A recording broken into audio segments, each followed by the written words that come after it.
Ito yung ginagawa ko everyday. So, everyday nagpapakain ako ng mga estudyante ko. Ayan. Diba? Sa ibang school, wala ito. Pero sa school namin, ayan ang trabaho ko.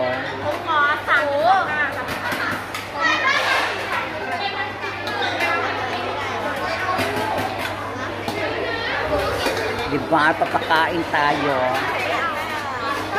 So, ganun talaga mga bugera. Kailangan tulong-tulong, huwag tatamad-tamad sa eskwelahan.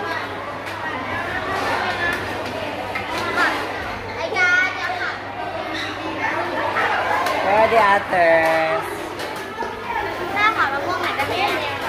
Good siya yan.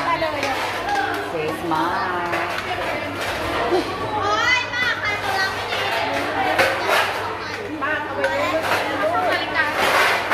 You want some meat?